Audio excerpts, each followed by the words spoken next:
quiet garage in the rain. A boring business bedtime story. Welcome to this quiet place, this gentle space at the edge of sleep. There is nothing you need to do right now. Nothing you need to remember. Nothing you need to solve or fix or figure out. You have found your way here to this soft corner of the evening, and that is enough. That is more than enough. Let yourself settle. Feel the surface beneath you, whatever it is. A bed, a pillow, a familiar place where your body knows it can rest. Notice how it holds you without effort, how it has been holding you this whole time, patient and steady, asking nothing in return. Your weight can sink a little deeper now. Your muscles can begin to remember that they don't have to work so hard anymore. Not right now. Not tonight.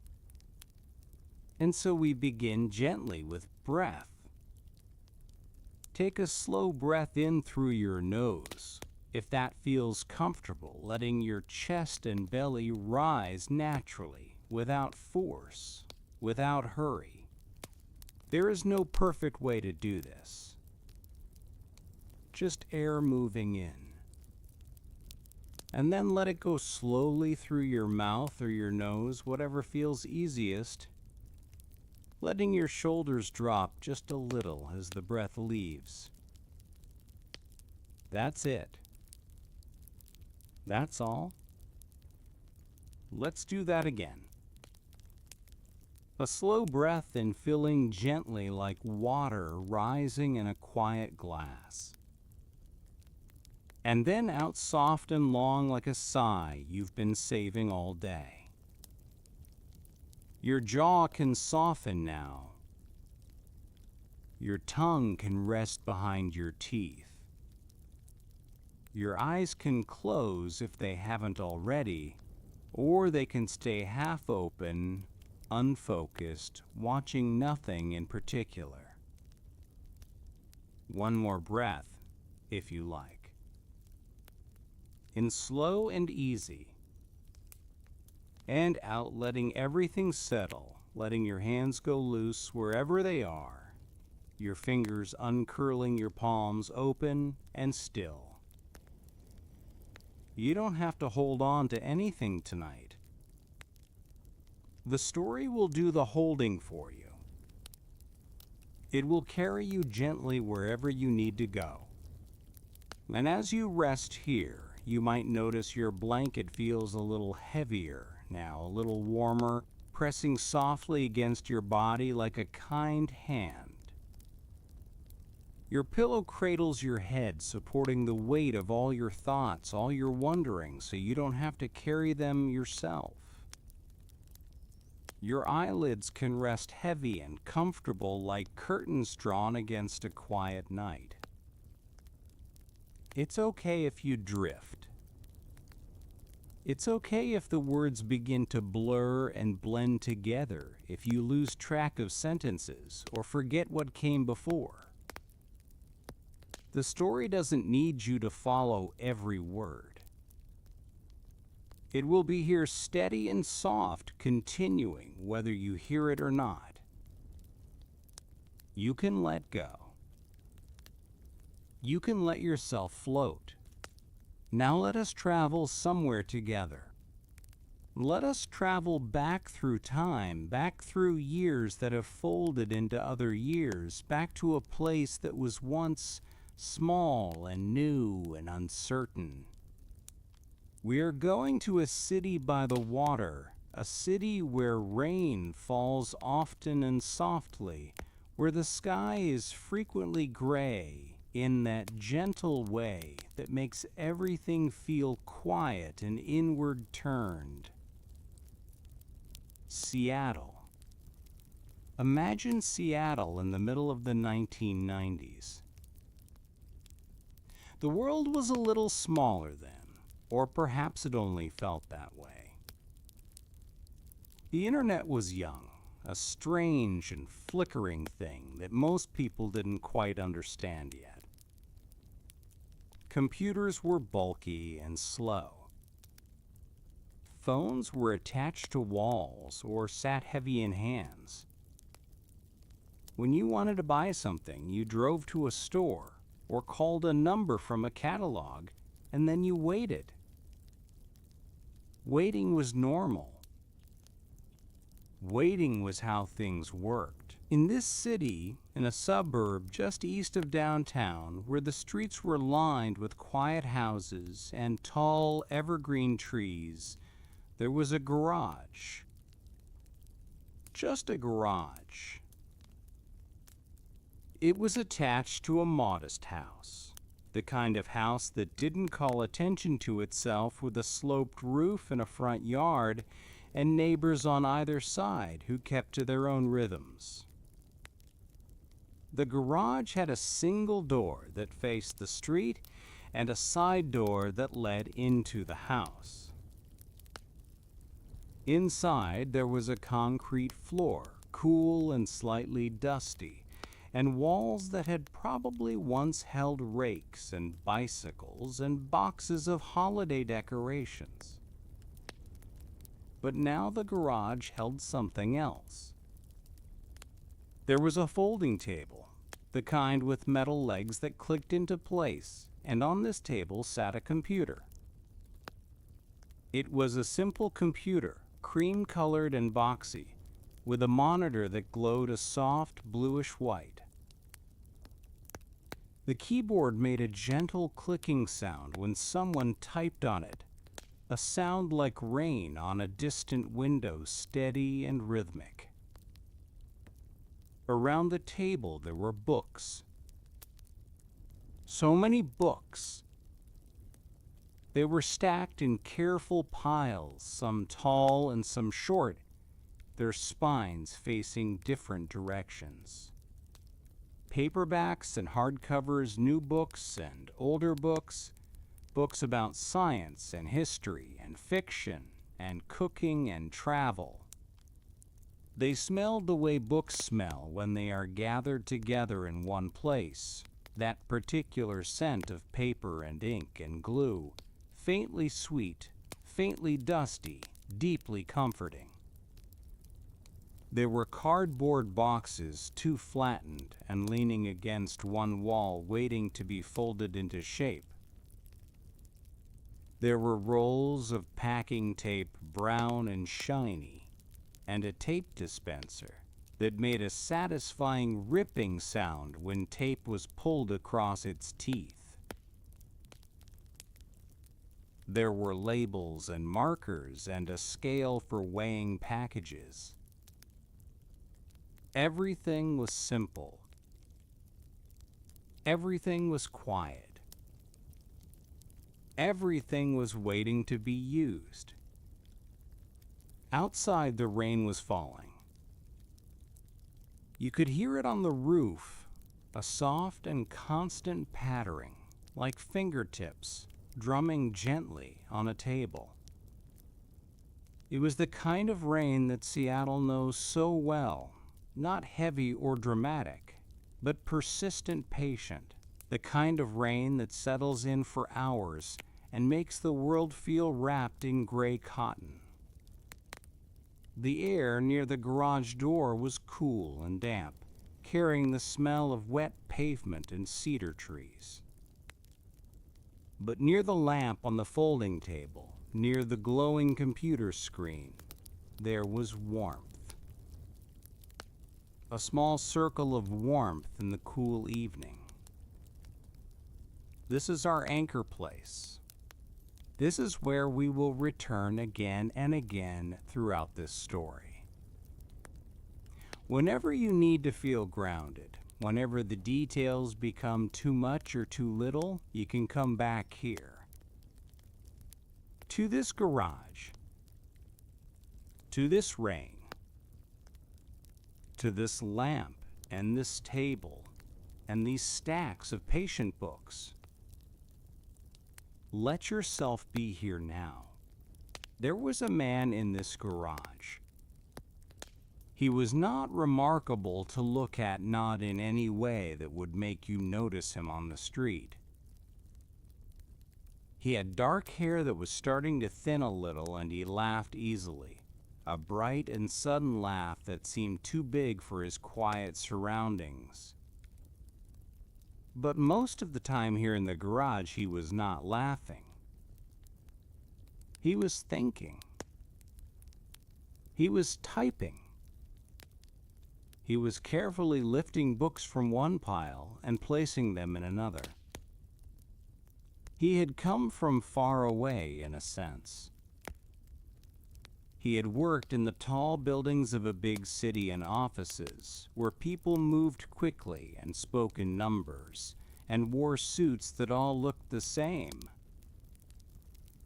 He had been good at that work, the kind of good that gets noticed, the kind that leads to more responsibility and more money and more of everything that is supposed to matter. But something had been pulling at him gently, persistently, like a thread being tugged from a sweater. An idea.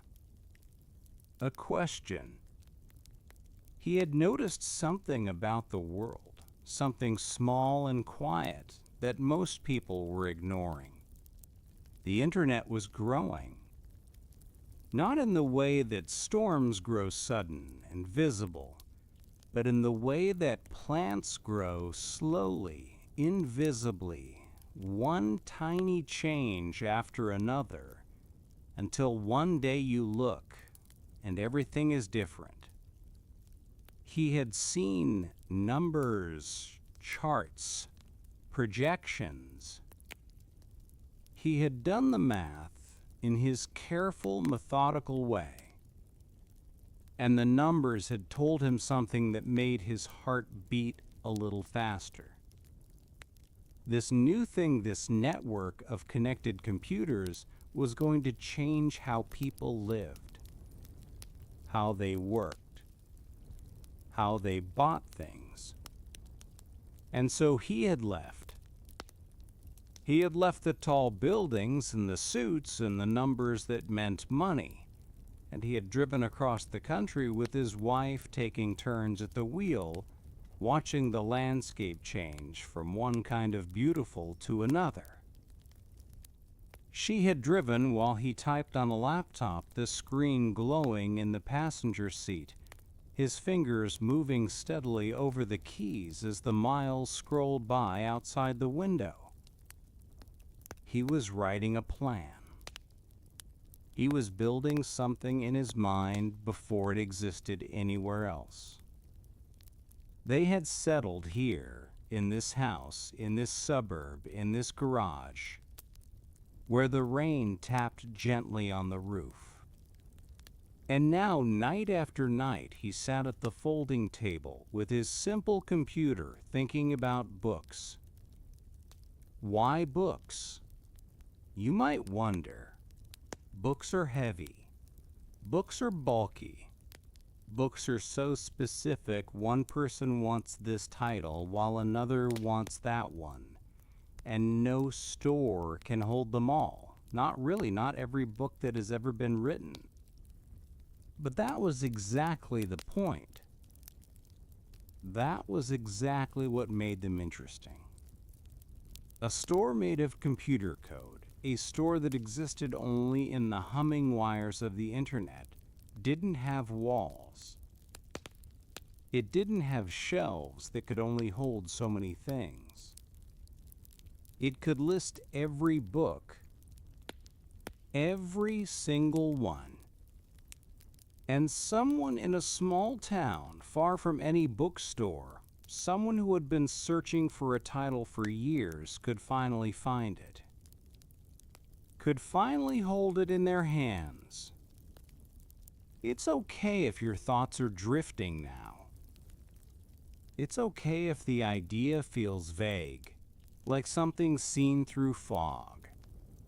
You don't need to understand every detail. The feeling is enough. The quiet garage, the stacks of books, the man with his simple computer and his careful lists. That is enough. Your body is heavy and warm. Your breath is slow and even. Somewhere in a garage outside Seattle, in the soft gray light of a rainy evening, an idea is taking shape. A way to connect people to the books they are looking for. A way to send packages across distances, one careful shipment at a time. It doesn't have a name yet, not the name you might know. It is just an idea, fragile and new, blinking like a cursor on a quiet screen. And the rain keeps falling, and the lamp keeps glowing. And somewhere, a roll of tape waits to seal the very first box. Rest here for a moment. Let the image settle like sediment in still water. The garage, the books, the rain. The cool air near the door, and the warmth near the lamp. The soft clicking of keys and the papery smell of possibility. We will continue gently when you are ready. Or you can drift away now, carried by the sound of rain, and let the story find you later in whatever form it takes. There is no wrong way to listen. There is no wrong way to rest. The night is long and soft and full of quiet things.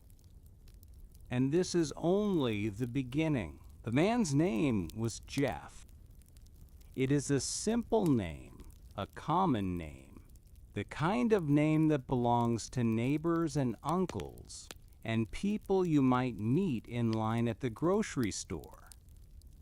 And in many ways, he was a simple person, or at least he preferred simple things, clear answers, logical steps, problems that could be broken down into smaller problems and solved one piece at a time. He had been this way for as long as he could remember. As a child growing up in different places, as his family moved from here to there, he had always been the one who wanted to know how things worked. Not just what they did, but why they did it. What was happening inside? What rules governed the turning of gears and the flow of electricity and the patterns of numbers on a page? He took things apart. Radios, clocks, small machines that his parents probably wished he had left alone. He didn't always get them back together again. Not at first, but he learned. He always learned. There was a quietness to this kind of curiosity. It wasn't the loud curiosity of someone who asks 100 questions out loud, demanding answers, impatient for the next discovery. It was more like the curiosity of water finding its way downhill, patient and persistent, following the path of least resistance until it reached wherever it was going. He would sit with a problem for hours, turning it over in his mind, trying one approach and then another, feeling that calm satisfaction when the pieces finally clicked into place. You might know this feeling yourself. The small pleasure of figuring something out. The quiet rightness when an answer reveals itself. It doesn't have to be a big answer, a world-changing answer. It can be something as small as understanding why a door sticks, or how to fold a fitted sheet, or the best way to arrange books on a shelf so they don't topple over. These little puzzles, these tiny victories, they add up. They become a way of moving through the world. Let your mind rest on this for a moment. You don't have to think too hard. Just notice how it feels, the idea of someone who finds peace in solving small problems. Let it settle somewhere soft in your thoughts. Let it become part of the landscape you're drifting through. As the years passed, as Jeff grew from a curious child into a curious young man, he found himself drawn to numbers. Numbers made sense to him. They followed rules. They didn't lie or change their minds or become something different depending on who was looking at them. A number was a number, clear and honest, and when you put numbers together in the right way, they could tell you things about the world that you couldn't see any other way. He studied. He worked hard in that steady way that doesn't look dramatic from the outside, but accumulates quietly like snow falling through a long winter night. He went to good schools and learned complicated things, and eventually found himself in tall buildings in a big city, surrounded by people who also loved numbers, who spent their days watching screens full of figures and making decisions based on what those figures said. This was the world of finance. It is not a world we need to spend much time in tonight.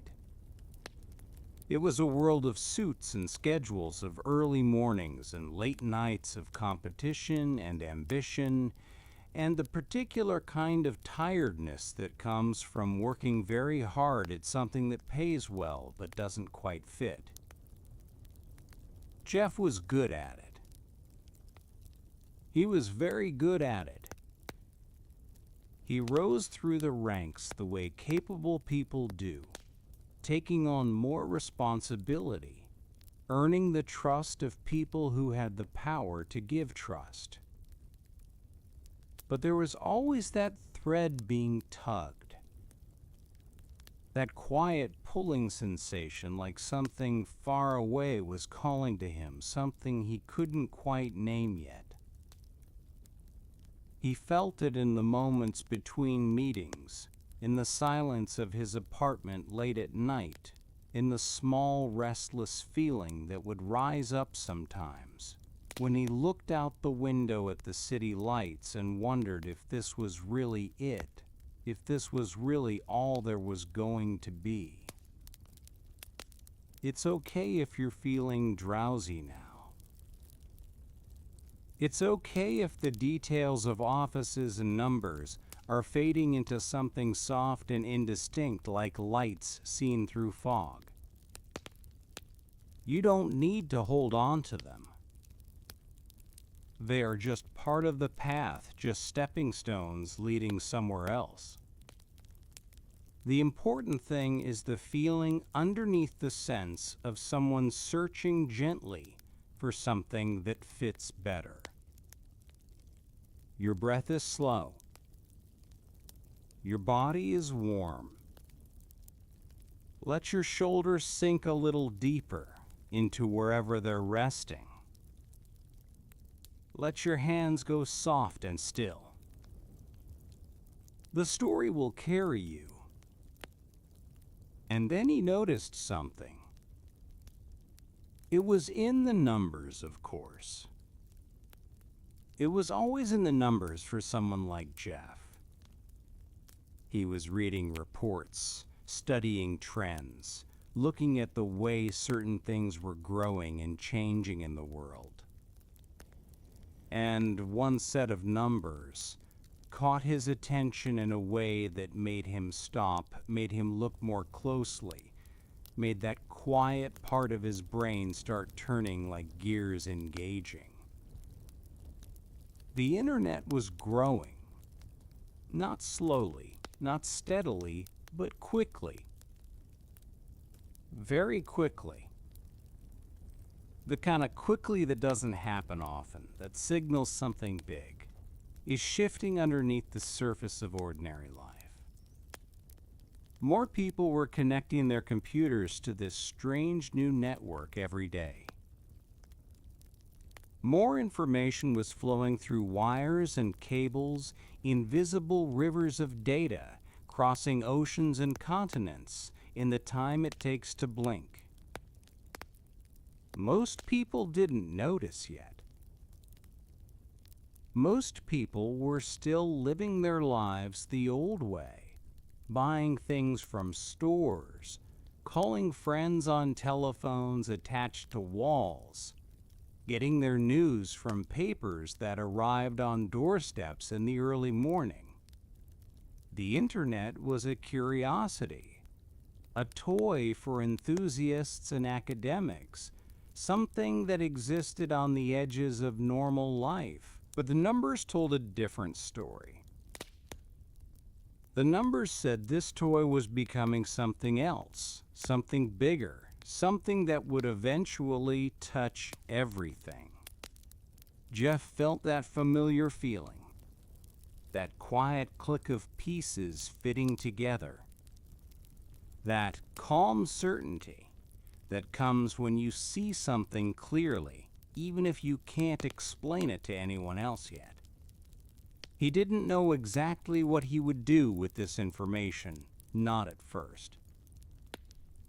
But he knew it mattered. He knew it was an invitation written in the language of growth curves and percentages, asking him to pay attention. And so he paid attention. He started making lists in his mind, then on paper, then on his computer. What could you do with this new thing? What could you sell? What could you build? What could you offer to people who were slowly, cautiously beginning to explore this digital world?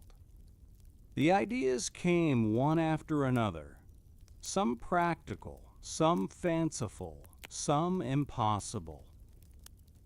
He wrote them all down. He turned them over like stones in his hands, feeling their weight, testing their edges. 20 things. Then fewer. Then fewer still. This is how it works sometimes, when you're trying to find the right answer. You start with everything, with all the possibilities spread out before you like a meadow full of wildflowers, and then you begin to narrow. You ask questions. You eliminate. You follow the logic wherever it leads, trusting that it will take you somewhere worth going. Let us return to the garage now. Let us come back to our anchor place, that quiet space where the rain is still falling, and the lamp is still glowing, and the stacks of books are waiting patiently on every surface. The air has changed a little since we were last here. It's winter now, or nearly winter, and there's a fog outside the garage door, soft and gray, muffling the sounds of the neighborhood. The concrete floor feels cooler under the folding table. The warmth of the lamp seems more precious, more concentrated, a small sun in the quiet darkness. Jeff is here. He's sitting at the table, his hands resting on the keyboard, his eyes on the screen. The light from the monitor makes his face look pale and focused.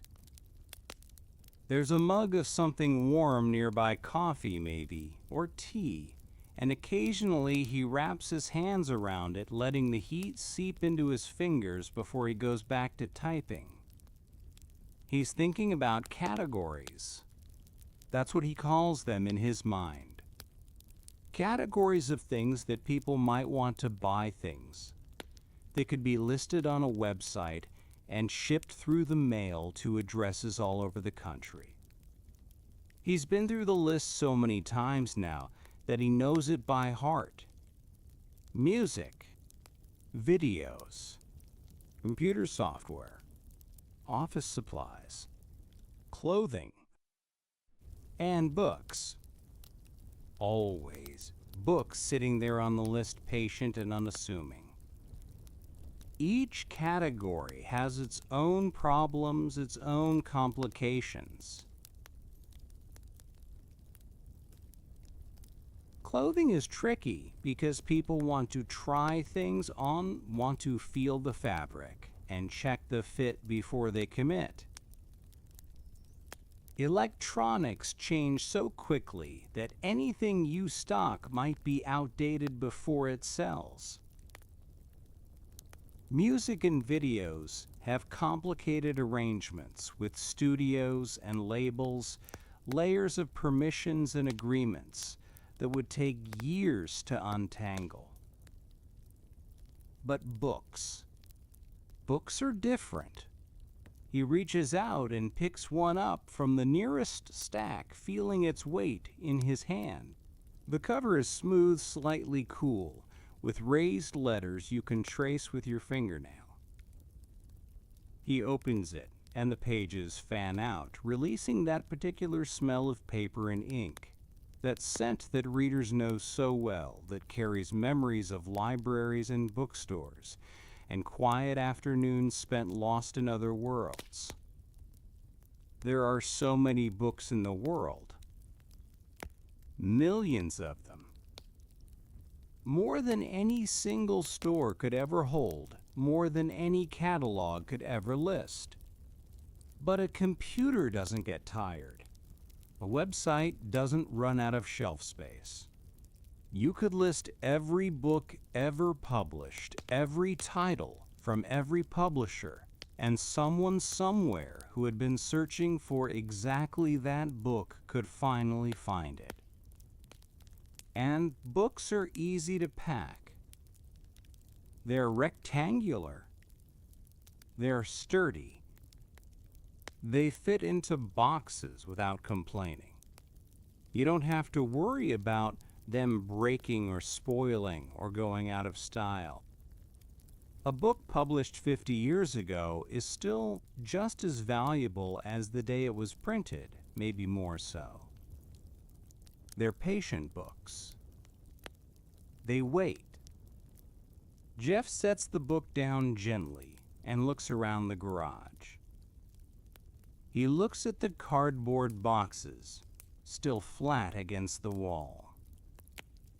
He looks at the tape dispenser, the labels, the scale. He imagines this space filled with activity books being selected and wrapped boxes being sealed and labeled packages being carried out to a car and driven to the post office. It's a small vision, a modest vision, but it feels right. It feels like the first step of something. Your pillow is holding your head so gently now. You can feel it cradling the weight of your thoughts, supporting you without effort. Your jaw can soften. Your tongue can rest. Your eyes behind their closed lids can stop searching for anything at all. It's okay if you drift away.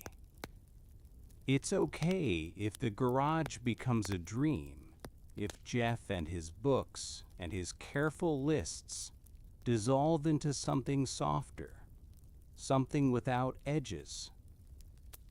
The story will be here. It will continue quiet and steady like rain on a roof, like breath moving in and out, like the turning of pages in an empty room. In the garage, the lamp glows on. And in the mind of a man who loves solving problems, a decision is forming. One category. One simple place to begin. Something loved by many people. Something easy to ship. Something that could travel across any distance and arrive intact, ready to be held and opened and read. books. He will start with books, and everything else will follow slowly, gently, one small step at a time. But that is for later. For now there is only the rain and the lamp and the quiet satisfaction of knowing what comes next. Rest here. Rest here as long as you need. Books. The decision settled into place like a stone coming to rest at the bottom of a clear stream. It felt obvious now, the way good decisions often do once you've made them. All that thinking, all those lists and comparisons and careful weighing of options. And in the end, the answer had been sitting there quietly the whole time, waiting to be recognized. Books would be the beginning. Just books. Nothing more complicated than that. Millions of titles in the world, and all of them could be listed on a screen, organized and searchable, available to anyone with a computer and a connection to that strange new network that was growing larger every day. It was such a simple idea. Simple ideas often are the ones that work. And now there was the matter of a name. Jeff sat at the folding table in the garage, a notebook open in front of him, a pen in his hand. The computer glowed nearby, but for this kind of thinking, he preferred paper. There was something about the scratch of pen on page, the way letters formed under his fingers, that helped him think more clearly.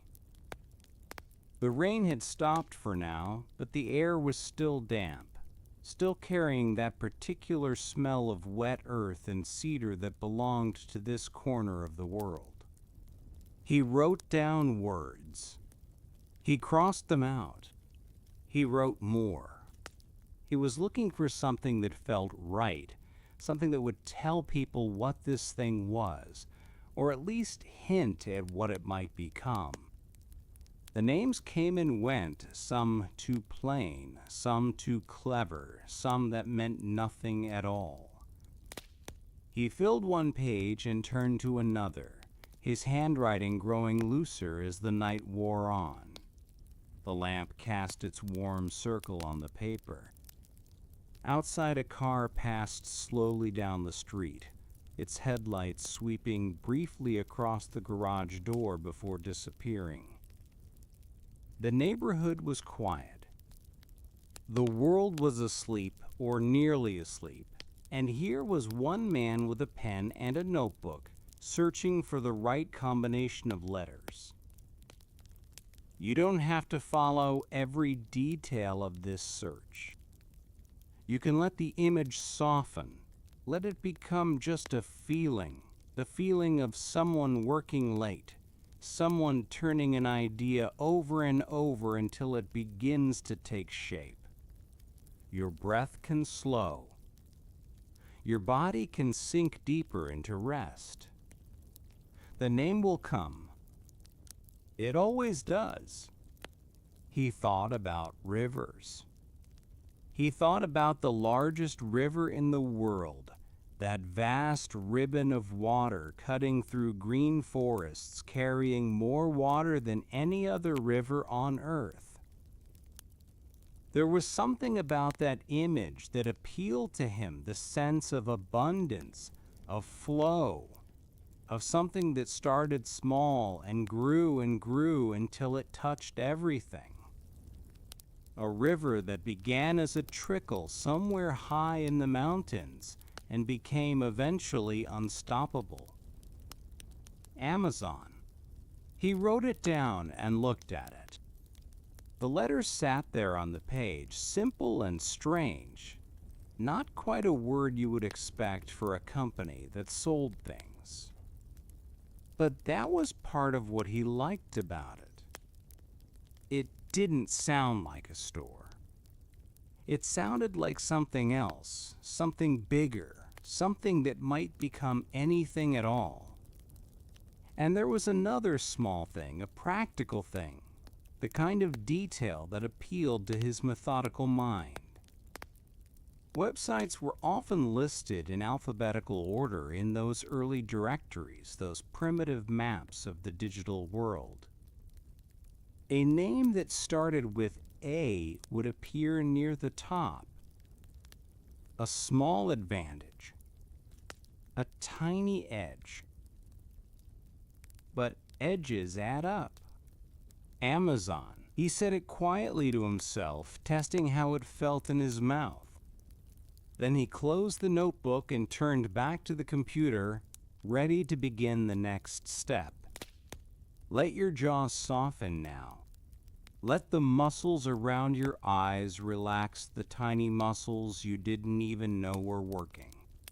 Your pillow is there beneath your head, steady and patient, holding you exactly as you need to be held. Your blanket is warm against your skin. You are safe here. You are resting. The website began as sketches on paper. This might surprise you if you think about websites as things that exist only on screens in the realm of code and electricity. But before any of that, before a single line of programming was written, there were drawings. Simple drawings made with pen or pencil showing how the pages might look, where the words would go, how a person might move from one place to another. Jeff drew boxes and lines. He drew rectangles that would become buttons, spaces that would hold descriptions, areas where pictures of book covers might appear. It looked almost like a floor plan, like the blueprint of a house, each room serving a purpose, each doorway leading somewhere specific. The drawings were not beautiful. They didn't need to be beautiful. They just needed to be clear. From the drawings came the code. Others helped with this part, people who understood the language of computers in ways that Jeff was still learning. They sat together in the garage, sometimes late into the night, the glow of multiple screens casting overlapping shadows on the walls. They typed and tested and fixed mistakes and typed again. The website grew slowly, like a plant pushing up through soil, one small piece at a time. It's okay if you don't understand how websites are made.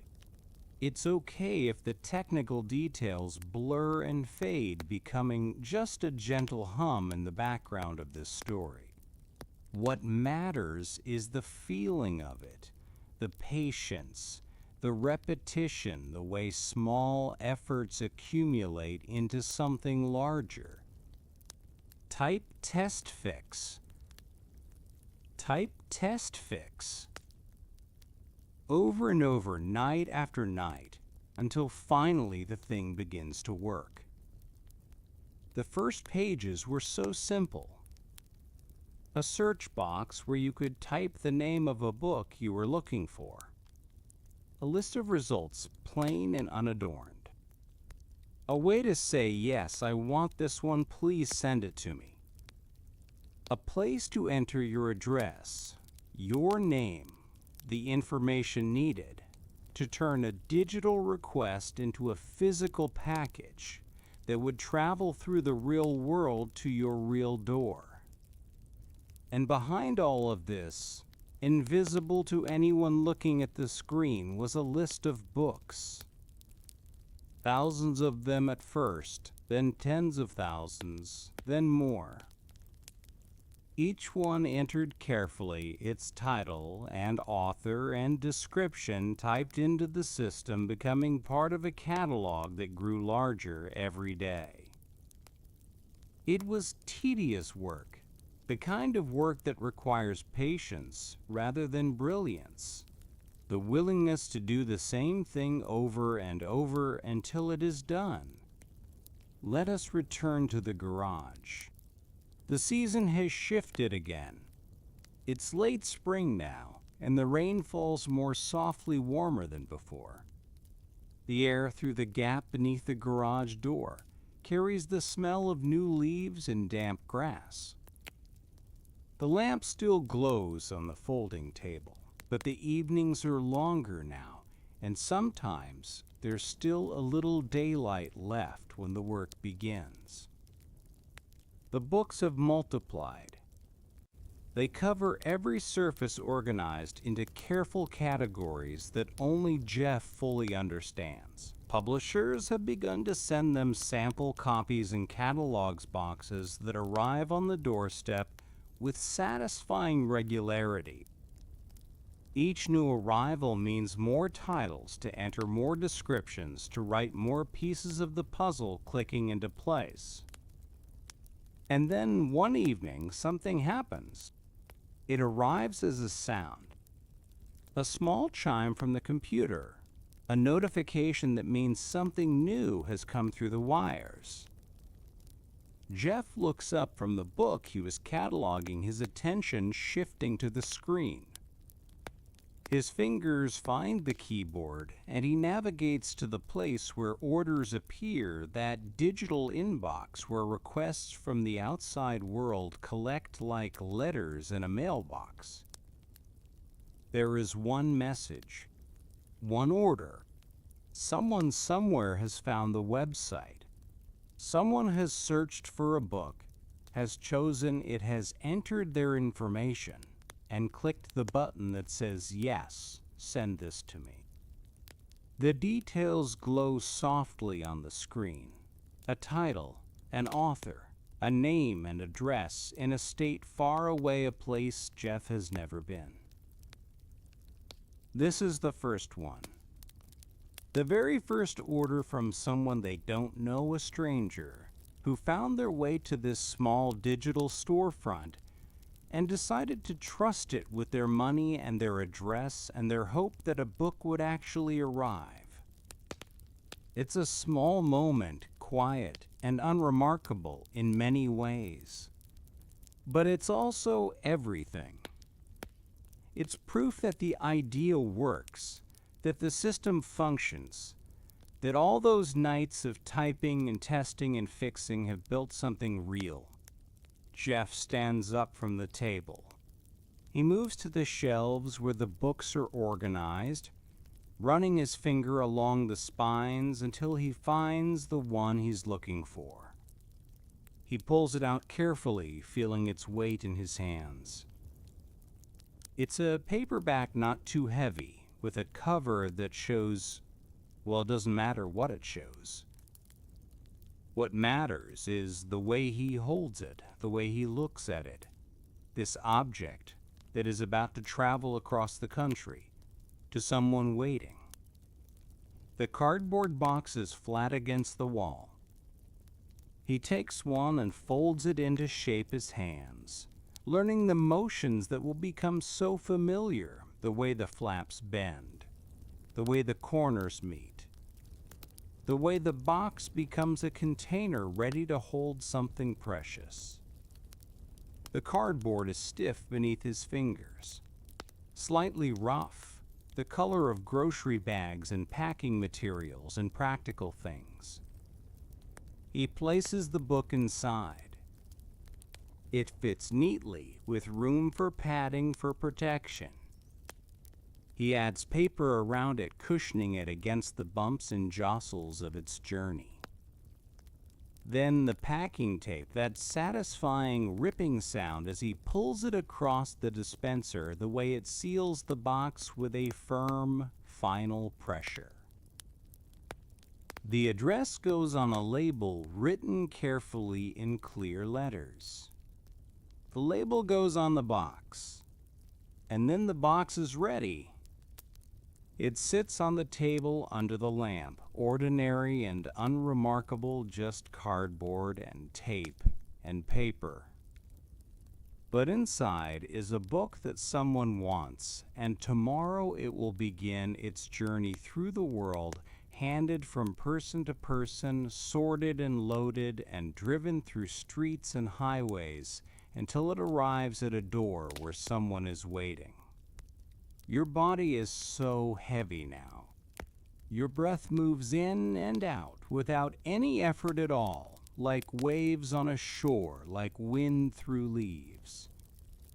You can feel your heartbeat slow and steady, a rhythm that has been with you since before you were born. Your hands are soft and still. Your feet are warm. Everything is exactly as it should be.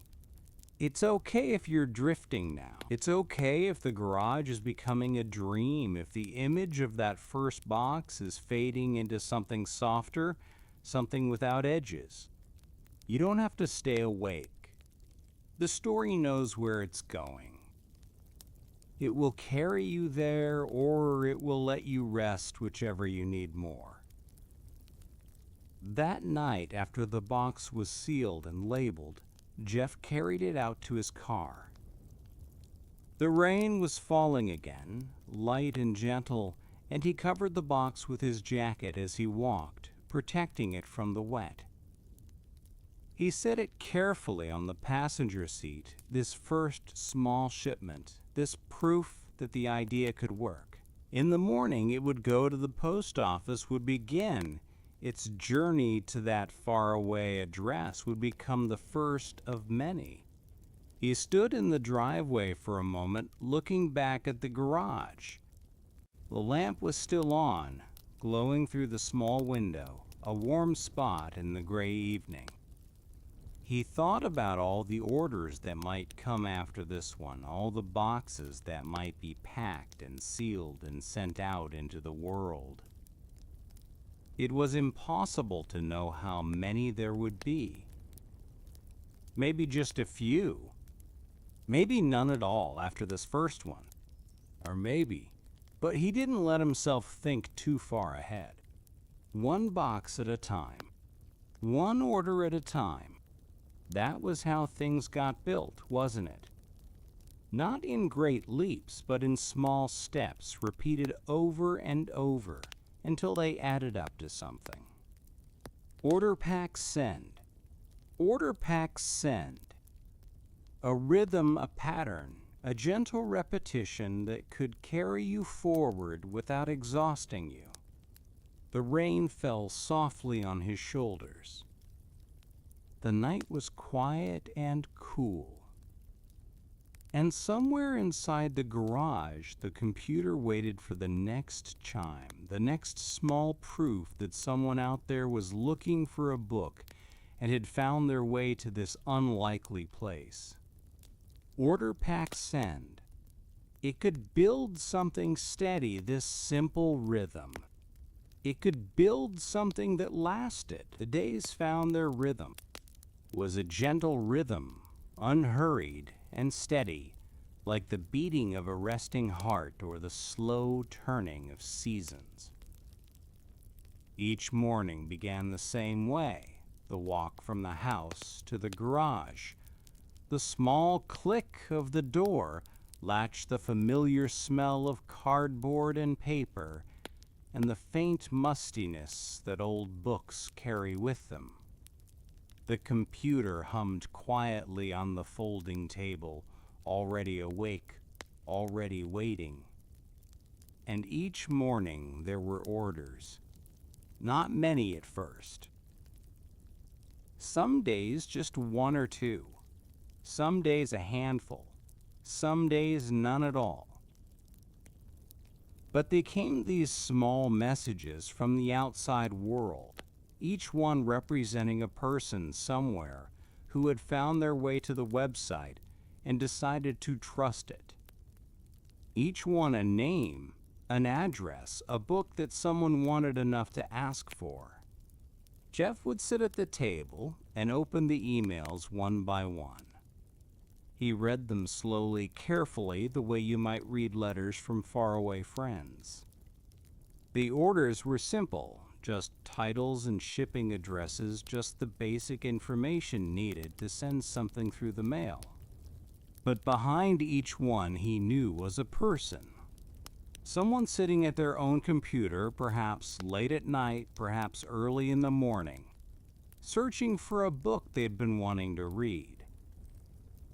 Someone who had typed in their address and clicked a button and hoped that the book would actually arrive. It's a small thing, trust. But it matters. It matters to be the kind of place that keeps its promises, that sends what it says it will send, that treats each order as something worth doing carefully. And so each order was done carefully, one at a time, with attention and patience. Your breathing has found its own rhythm now. You don't have to think about it. Your body knows what to do. In and out, slow and easy like waves on a distant shore. Your chest rises and falls without any effort at all. Your shoulders have softened. Your jaw has unclenched. You are resting, truly resting, and the story is here to keep you company. The process was always the same. First, the order would be printed on a small printer that sat beside the computer, its pages emerging with a gentle whirring sound. Jeff would take the paper in his hands, still warm from the machine, and read the title of the book that had been requested. Then he would stand and move to the shelves. The shelves had grown fuller over the weeks. Books lined them now in careful rows, organized by category, by author, by some system that made sense to the person who had arranged them. Running a finger along the spines was like reading a secret language, each title, a small world waiting to be entered. The books stood patiently, leaning gently against one another, their pages full of words that someone somewhere was waiting to read. Finding the right book was its own small pleasure. There was something satisfying about the search, moving along the shelf eyes, scanning the titles, and then the moment of recognition when the right one appeared. Sometimes it was exactly where it was supposed to be. Sometimes it had migrated, slightly shifted by the addition of new arrivals or the removal of previous orders. But it was always there, waiting to be found. Would pull the book from the shelf and hold it for a moment, feel its weight in his hands. Note the cover, the thickness of the spine, the condition of the pages. Each book was different. Each one had its own character, and there was something respectful about taking a moment to acknowledge that before wrapping it up and sending it on its way. Then came the packing. The cardboard boxes lived in a stack against the wall, flat and patient, waiting to be given shape. Jeff would take one and fold it into form, his hands pressing along the creases, coaxing it into a container. The motion became familiar over time, almost automatic. The way the flaps interlocked, the way the bottom needed to be pressed firmly to hold the way the finished box sat square and sturdy on the table. The book went inside, nested in paper. Crinkled packing paper, soft and protective, wrapped around the book like a blanket around a sleeping child. Not too tight, not too loose. Just enough to keep it safe from the bumps and jostles of travel. The paper made a pleasant rustling sound as it was shaped into place, a sound like leaves stirring in a gentle wind. Then the tape. That satisfying ripping sound as it was pulled from the dispenser, that firm pressure as it was smoothed across the seams of the box. One strip along the bottom, one along the top, everything sealed and secure. The tape gun became an extension of his hand, so familiar that he hardly had to think about it anymore. And finally, the label. This was important, this small rectangle of paper with its carefully printed address. It was the instruction that would guide the package through all the hands it would pass, through the mail carrier, the sorting facility, the trucks and planes and delivery routes that would carry it to its destination. The label went on straight and smooth, pressed firmly into place, readable and clear. The finished package joined the others. A small stack of outgoing boxes growing throughout the day, each one representing an order, fulfilled a promise kept. There was something deeply satisfying about that stack. It was evidence. It was proof that the work meant something, that all the typing and organizing and careful packing added up to real books reaching real people. Let your body sink a little deeper now. Feel how the bed or the couch or wherever you're resting is supporting you completely. You don't have to hold yourself up. You can let go of any remaining tension in your neck, your shoulders, your back. Let gravity do the work. Let yourself be held. The story continues softly around you. You can follow it if you like, or you can let it become just a gentle murmur, a background hum that keeps you company as you drift. Either way is fine. Either way is perfect. As the weeks passed, small improvements appeared. They came one at a time, quiet changes that made things work a little better, a little more smoothly. The website became clearer, easier to navigate like a path through the woods that gets worn smoother by the passage of many feet. Buttons were moved to better places. Descriptions were rewritten to be more helpful. Small confusions were noticed and gently fixed. Customers sent messages sometimes. Not complaints usually. Just questions, observations, small bits of feedback that arrived through the computer like notes slipped under a door. Someone couldn't find a particular book and wondered if it might be added. Someone had trouble understanding how to complete their order. Someone just wanted to say thank you, the book had arrived safely. It was exactly what they'd been looking for. Jeff read each message carefully. He thought about what it meant, what it revealed about how people were using the site, where they were getting confused or delighted or lost. Each message was a tiny window into someone else's experience, and he learned to look through those windows with curiosity and attention. When the same question came up again and again, he knew something needed to be made clearer. When people expressed gratitude, he felt that quiet warmth of work well done. Reviews began to appear.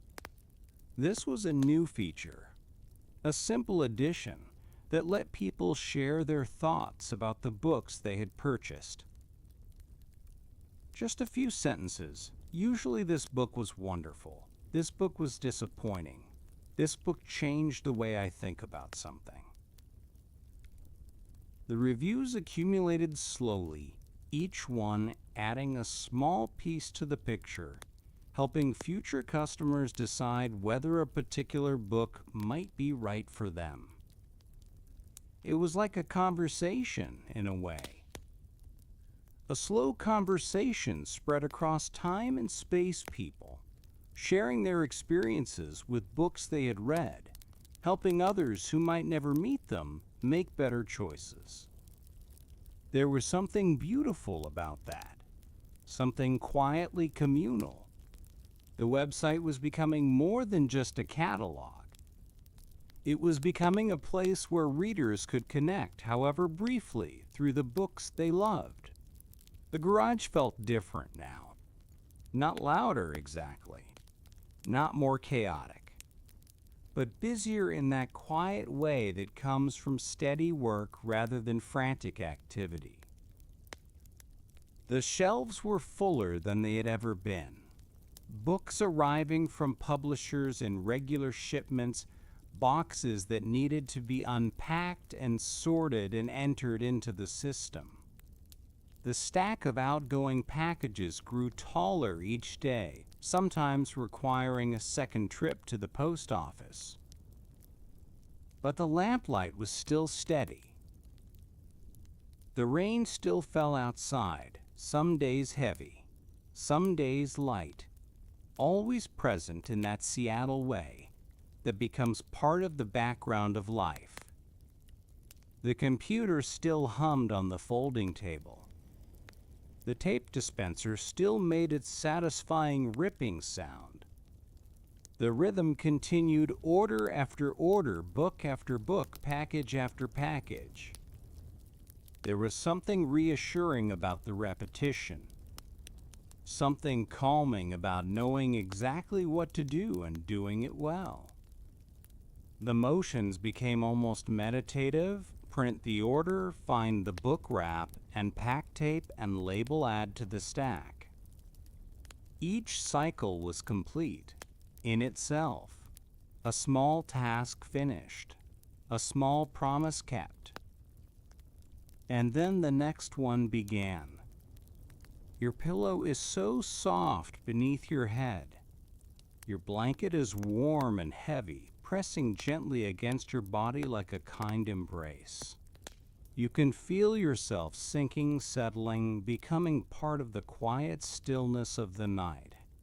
Your thoughts are slowing down, becoming softer, blurring at the edges, like watercolors left out in the rain. It's okay to drift. It's okay to let go. Sometimes late at night, after the day's orders had been packed and the garage had been tidied and the lamp had been turned down low, Jeff would sit at the computer and think. He would think about the system they had built, the careful process that turned digital requests into physical packages, the way information flowed from the customer's screen to the warehouse shelves, to the cardboard boxes, to the delivery trucks, to front doors all across the country. It was a system, a machine made of steps and procedures, of habits and routines.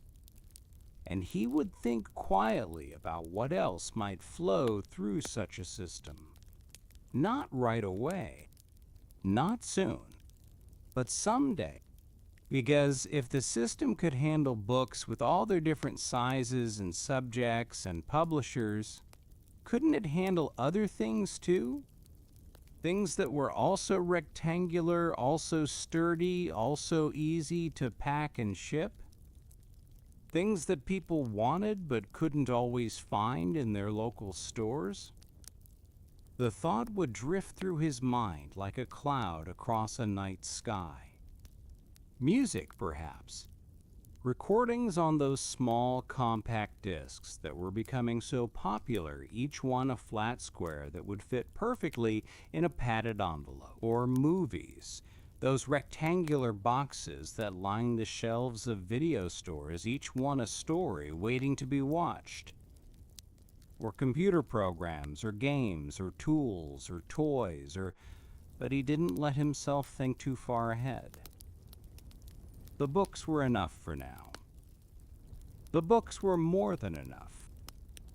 Each day brought new orders, new customers, new small proofs that the idea was working. There was so much still to learn, so much still to improve, so many ways to make the current system better before even thinking about expanding it. one thing at a time. That was the way forward. One careful step, then another. One category mastered, then perhaps another considered. The future would arrive when it was ready, and when it did the same patient work that had built this small book-selling operation would build whatever came next. For now there was the garage. For now there was the rain and the lamp and the steady rhythm of orders arriving and packages departing. For now there was the quiet satisfaction of a job done well repeated day after day, building something brick by brick. And that was enough. That was more than enough. Rest now. Let the rhythm carry you. Order pack send. Order pack send. The same careful hands that wrapped books in paper could someday wrap other things too. But that is a story for another time, for another night, for whenever you're ready to hear it. For now, just rest. Time moved forward the way it always does. Gently, imperceptibly, like the hour hand of a clock that never seems to move when you're watching, but has traveled so far when you look away. Days became weeks, weeks became months, and somewhere in between the seasons turned. The rain outside the garage shifted from the cold rain of winter to the softer rain of spring, and then to those rare summer days when the clouds parted and sunlight fell warm and golden through the small window. The orders kept coming. More of them now, a steady stream that had grown from a trickle to something fuller, something that filled the days and sometimes spilled into the evenings. The garage, that quiet anchor place where everything had begun, was becoming crowded. Books lined every wall, filled every shelf, stacked on the floor in careful towers that had to be navigated like a maze. The folding table was buried under papers and labels, and the small printer hummed almost constantly. It was a good problem to have. A quiet kind of success. The kind that doesn't announce itself with fanfare, but simply makes more space necessary. And so one day, without any great ceremony or proclamation, the work moved to a new place. The first office was small. It was in a plain building, in an industrial part of town, the kind of place where businesses come and go without anyone paying much attention. There was a front room with desks and computers, and a back room that served as a warehouse with metal shelves that stretched toward the ceiling and narrow aisles between them. The floors were concrete, smooth and cool, and the air had that particular smell of new construction paint and drywall and the faint chemical scent of carpet glue. But it was bigger. There was room to breathe, room to grow, room for more books and more people, and more of those satisfying stacks of outgoing packages. The lamp came with them, that same lamp that had glowed in the garage through all those early nights. It sat on a desk now, still casting its warm circle of light, a small piece of continuity in a larger space. The rhythm continued here. Order pack send. The same steps, the same careful attention, just repeated more times each day. New people joined the work, quiet and competent, learning the system and becoming part of it. The aisles filled with footsteps, soft shoes on concrete, the gentle rustle of movement, as books were found and gathered and prepared for their journeys. Your body is so relaxed now. You can feel the weight of your limbs heavy and still sinking into the surface beneath you. Your blanket is a gentle pressure, a warm layer between you and the cool air of the room. Your pillow cradles your head, perfectly supporting you without any effort on your part. You are being held. You are safe. It's okay if the story is becoming dreamlike. It's okay if the details are soft and blurred, like looking through frosted glass. You don't need to see everything clearly. The feeling is what matters, the feeling of steady growth, of patient work, of something being built one small piece at a time. And then there was more space needed again. The second warehouse was larger than the first. A proper distribution center with high ceilings and long rows of shelves that seemed to stretch on forever. The lights hung in bright lines overhead, casting an even glow that left no shadows, illuminating every corner of the vast space. The air was cool and clean, climate-controlled to protect the inventory, and there was a constant soft hum, the sound of ventilation systems and conveyor belts, and the quiet machinery of organized work. The aisles were numbered now, row upon row of metal shelving, each section labeled with letters and numbers that formed a kind of address system, a way to find anything among the thousands of items that filled the space. Walking those aisles was like walking through a library or perhaps a city. Each shelf a street, each bin a building containing something that someone somewhere was waiting to receive. The workers moved with quiet purpose. They carried handheld devices that beeped softly when scanned, little sounds that punctuated the gentle background hum like birdsong in a forest. Each beep meant an item found a step, completed a small piece of the puzzle clicking into place. They placed items into bins, into boxes, onto conveyor belts that carried them forward to the next station. There was something deeply soothing about watching this flow. Everything moved at its own pace, unhurried, but continuous, like a river, finding its way to the sea.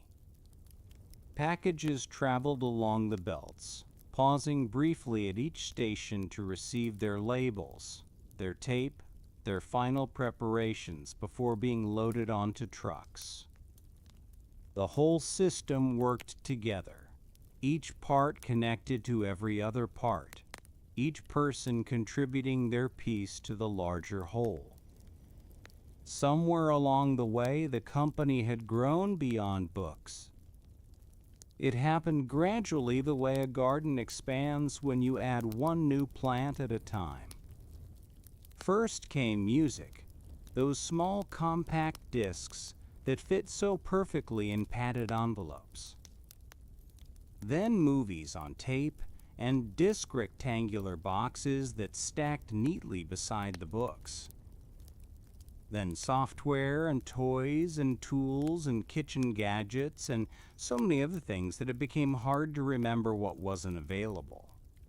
Each new category was added with the same careful attention.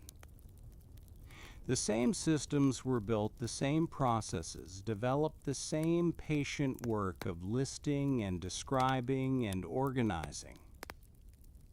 The website grew larger, its pages multiplying like leaves on a tree, each one leading to something new. But underneath all that growth, the fundamental promise remained the same. Find what you're looking for, and we will send it to you carefully packed, reliably delivered. Trust had been built over time, not through grand gestures or dramatic promises, but through countless small acts of consistency. Packages arrived when they were supposed to arrive. Items were as described. Problems, when they occurred, were resolved with patience and fairness. Each positive experience added to the foundation like bricks in a wall until the trust was strong enough to support almost anything. Let your thoughts drift now. Let them float like clouds across a quiet sky, changing shape, dissolving, reforming into something new. You don't have to hold on to any particular idea. You don't have to remember what came before or anticipate what comes next. You can simply be here in this moment, warm and still and resting. Your jaw can soften even more. Your shoulders can release any last bit of tension. Your hands can lie open and relaxed, palms up or palms down, however feels most natural. Every part of you is allowed to rest. Every part of you deserves this peace. There came a time when a new idea emerged. It was a simple idea, really, the kind that seems obvious once someone thinks of it. What if ordering could become even easier? What if the cost of shipping, that small friction that sometimes made people hesitate, could be smoothed away? What if there was a way to belong, to be part of something that made the whole experience feel more like a gift than a transaction? Membership. The word itself has a gentle quality, doesn't it? A sense of inclusion, of being welcomed into a group that takes care of its own.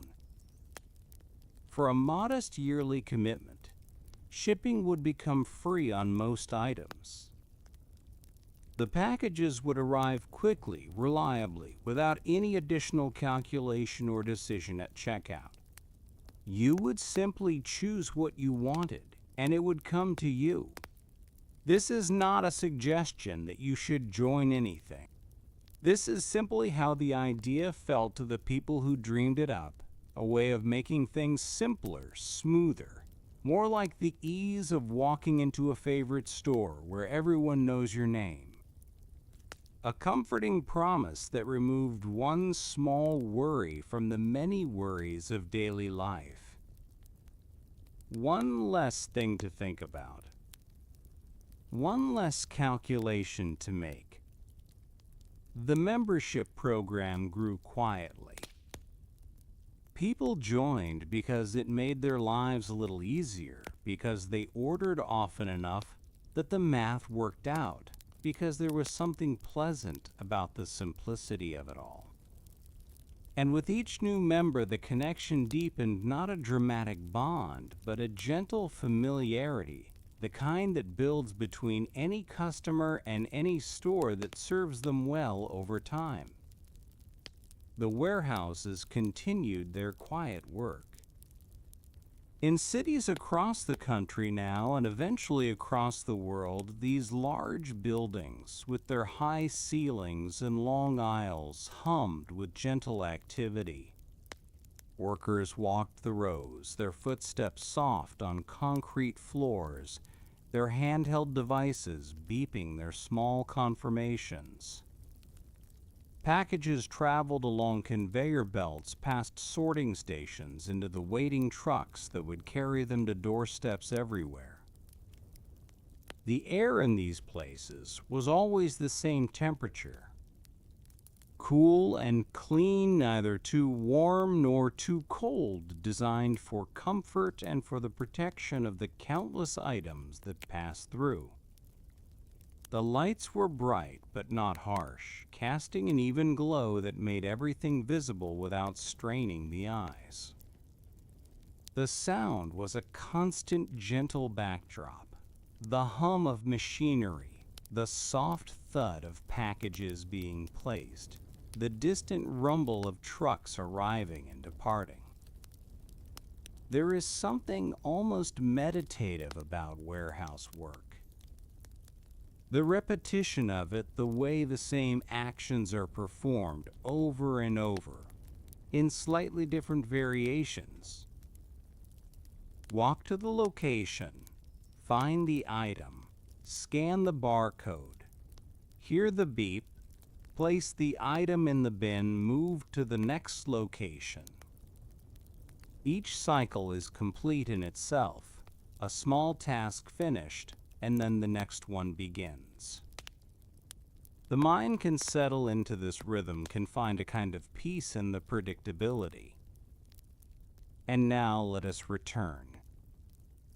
Let us return to where we began, to that anchor place that has been waiting for us all along. The garage outside Seattle, with its concrete floor and its folding table, and its stacks of books that have long since been dispersed to homes around the world. It is night there, as it always seems to be in our visits, and the rain is falling softly, tapping on the roof like fingertips drumming gently on a table. The lamp still glows. Perhaps it is not the same lamp anymore. Perhaps the original has been replaced, as all things eventually are. But the quality of the light is the same, that warm, golden circle that makes everything within it feel safe and close and real. The light falls on a table, on a computer, on the simple tools of packing and shipping that started everything. The garage is empty now, of course. The business has grown far beyond what any garage could hold. But the feeling remains preserved somehow in the memory of what happened here, in the sense of possibility that still lingers in the air. This is where it began. This is where someone sat and typed and thought and dreamed, where the first orders were printed and the first books were wrapped, and the first packages were carried out into the rainy night. Careful repetition built this. Patience built this. The willingness to do the same thing over and over, to improve slowly, to trust that small efforts accumulate into something larger. The rain and the lamp and the quiet work, these were the foundation. Everything else grew from here. Your breath is slow and deep now. Your body is completely at rest, held gently by the bed, by the pillow, by the soft weight of your blanket. You have traveled far tonight, through years and seasons and spaces, and now you are here in this quiet moment with nothing left to do. The systems continue without you. Somewhere right now, a package is being prepared for someone who is waiting for it. Someone's hands are placing an item into a box smoothing tape across the seams, pressing a label into place. The work goes on, steady and patient, the same work that began in a garage on a rainy night so many years ago. And you can rest.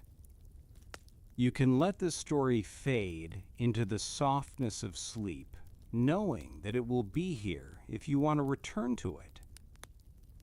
The rain will still be falling. The lamp will still be glowing. The quiet rhythm will still be continuing, one box at a time, one order at a time, building something steady out of nothing more than patience and care. Rest now. Rest, and let the night hold you. Nothing grows without challenges. This is simply how things work, how they have always worked, like a plant pushing through soil, or a river finding its way around stones. The company that had begun in a garage grew and grew, And with that growth came the natural difficulties of becoming larger, of learning how to be something new while staying true to what had worked before. There were busy seasons, times when orders arrived faster than anyone had expected, when the warehouses hummed with extra activity and the workers moved more quickly through the aisles.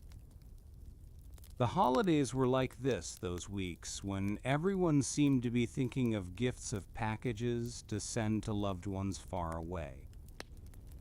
The volume would surge like a wave rising and rising, and the whole system would stretch to accommodate it. Sometimes things went wrong. A package would go to the wrong address or arrive later than promised or contain something different from what was ordered.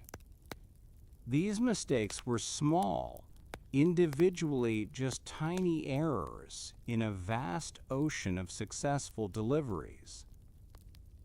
But each one mattered to the person who experienced it, and so each one was taken seriously, examined, carefully corrected, with patience and apology. This is not a story about problems. It's okay if you don't want to think about difficulties right now. The challenges were real, but they were also manageable, the kind of problems that could be solved with attention and effort and time. They were growing pains, nothing more than natural stretching that happens when something small becomes something larger. And they were always met with the same approach. Look at what happened. Understand why it happened. Make a small change so it doesn't happen again. Then move forward a little wiser, a little better prepared for next time. This was the pattern repeated over and over, each difficulty becoming a lesson, each lesson making the whole system a little stronger. Your body is so heavy now. You can feel yourself sinking deeper into rest your muscles, releasing tension you didn't even know you were holding. Your blanket is warm against your skin, a gentle weight that anchors you to this quiet moment. Your pillow supports your head, perfectly cradling the weight of all your thoughts, so you don't have to carry them yourself. Let your breathing slow even more. Let each exhale carry away anything you don't need: worries, plans, the busy noise of the day. You are safe here. You are resting.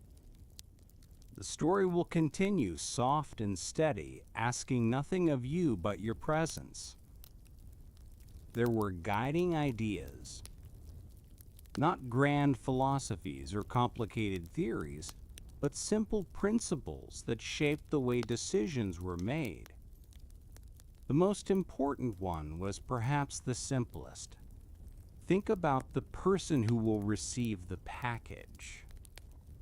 What do they need? What would make their experience easier, smoother, more satisfying? Every choice, from the design of the website to the layout of the warehouse, came back to this question. Steady improvement was another idea that mattered.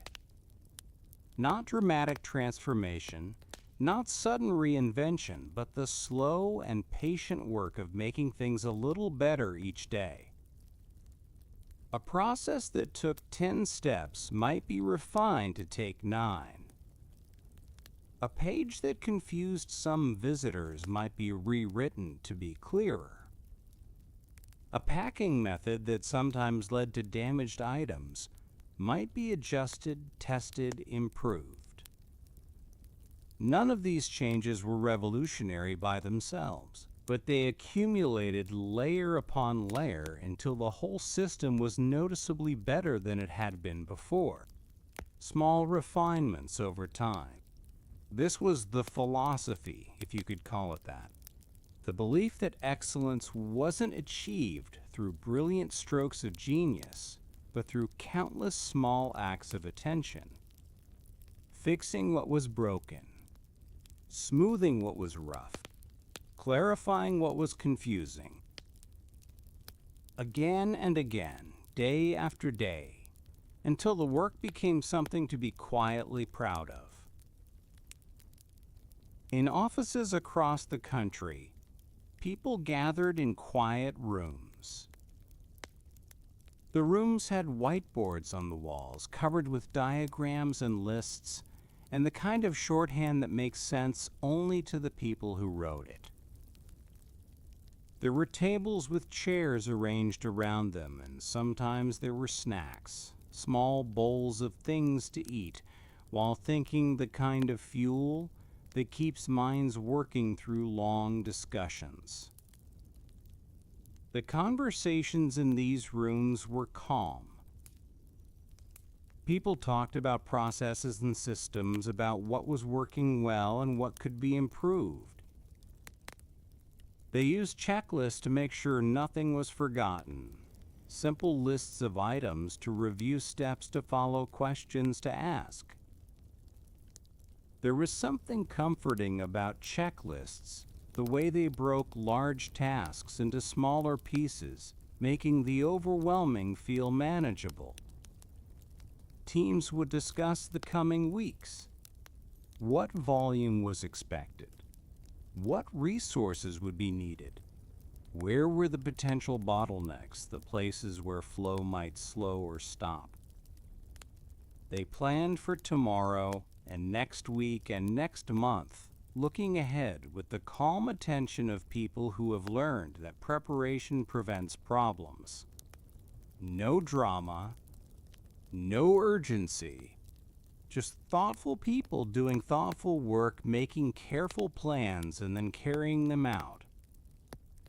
The whiteboards filled with notes and were erased and filled again each cycle, leaving the team a little more prepared, a little more confident in their ability to handle whatever came next. Behind everything there were tools. Not physical tools like tape dispensers and box cutters, but something less visible, something that lived in the realm of computers and connections. The company had built systems to manage its system's vast networks of digital infrastructure that kept track of inventory, processed orders, coordinated deliveries, and handled the countless small calculations that made everything work. You don't need to understand how this works. It's okay if the technical details feel distant and unimportant, like weather happening in a faraway country.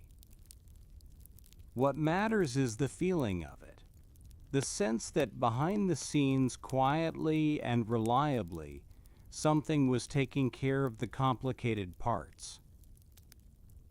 Like the engine of a car you don't need to understand to drive, or the electrical grid that brings light to your home without requiring your attention. This infrastructure was sometimes called cloud computing. A gentle name, really suggesting something soft and floating and omnipresent. Information stored not in any single place, but distributed across many places, always available, always backed up, always ready when needed. The cloud held the records of millions of orders, the details of countless products, the preferences and histories of customers around the world. And it worked quietly. That was the important thing. It didn't demand attention or cause stress. It simply did what it was designed to do, handling the complexity so that the people doing the work could focus on what mattered most. Finding the right item, packing it carefully, sending it on its way. It's okay if you're drifting now. It's okay if the offices and the whiteboards and the gentle hum of digital systems are fading into something softer, something without edges.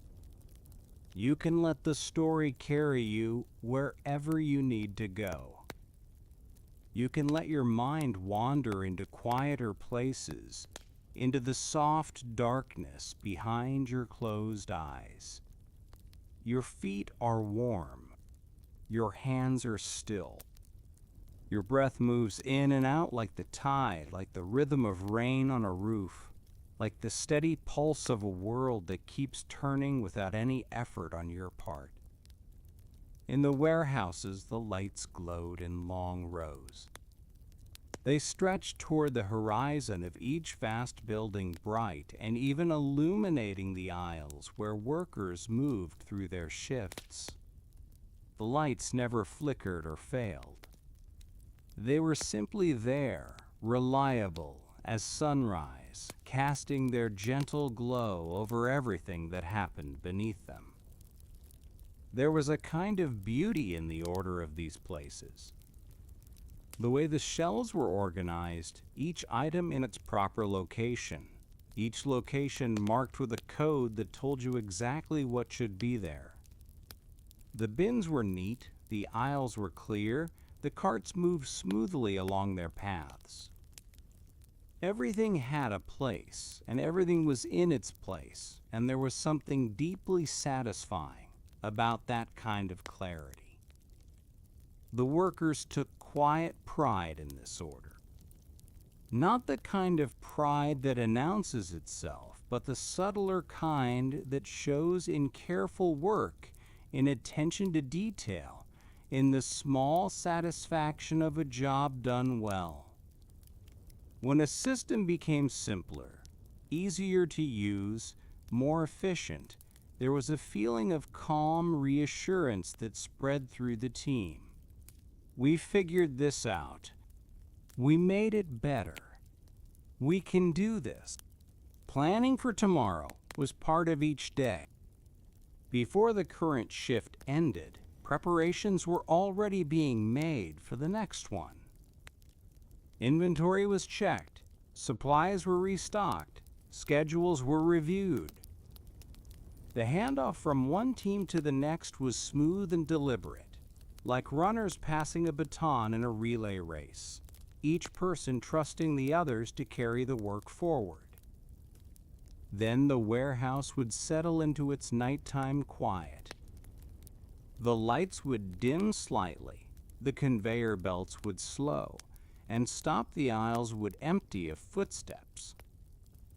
Just the gentle hum of climate control, the soft ticking of cooling machines, the vast space holding its breath until morning brought activity again. The outside world could be noisy. News and opinions and urgent voices, all clamoring for attention, all insisting that something important was happening right now, that you needed to know about it, that you should care and worry and respond. The world outside could feel overwhelming, sometimes a storm of information and emotion that never seemed to settle. But inside, in these quiet spaces, things were different. Inside the warehouses, with their long rows of lights inside the offices, with their whiteboards and checklists, inside the careful systems that had been built over years of patient work, there was something steady, something calm. A rhythm that continued regardless of what was happening elsewhere. And in the anchor place, in that garage that still exists somewhere in memory, if not in function, the rain is still falling. Listen. Can you hear it? The soft tapping on the roof, the gentle patter that has been the backdrop of this story from the beginning. The rain doesn't care about the noise of the world. It simply falls steady and patient, doing what rain has always done. The lamp still glows. Its warm light falls on the table on the empty space where books once waited to be packed on the memory of all those early nights when everything was uncertain and new.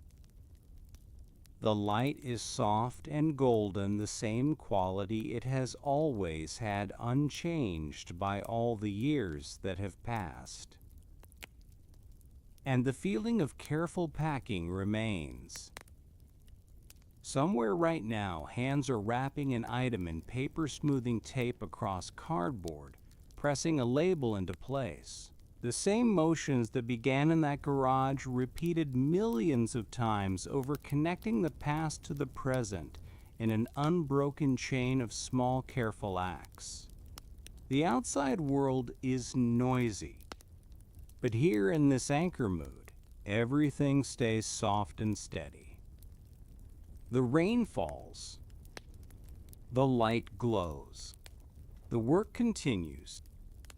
And you are held in this quietness, this gentleness, this space where nothing is urgent and everything is calm.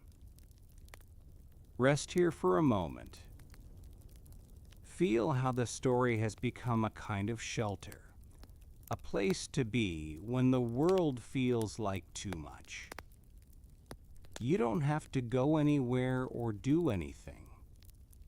You can simply stay here, wrapped in the softness of these words, held by the rhythm of rain and light in patient repetition. Your blanket is warm. Your pillow is soft. The night continues around you, deep and quiet, full of rest and peace. And the story goes on gentle and unhurried for as long as you want it to. The story arrives where you are. Not in the past, not in the garages and warehouses of years gone by, but here in the quiet present, in the ordinary moments that make up everyday life. Because that is where this story has always been heading through all those years of patient building, toward you, toward the simple experiences of people going about their days, needing things, and receiving them, reading and listening and resting. Let us watch these small moments together. A doorstep in the late afternoon. The light is soft, that golden hour before evening, when shadows grow long and the world seems to pause. A package sits there, brown cardboard with a label on top, waiting patiently as packages do. It arrived sometime while the house was empty, placed there by hands that moved quickly through their route, leaving this small delivery and moving on to the next. The door opens. Someone steps out, maybe still wearing the clothes they wore to work, maybe already changed into something softer, something more comfortable.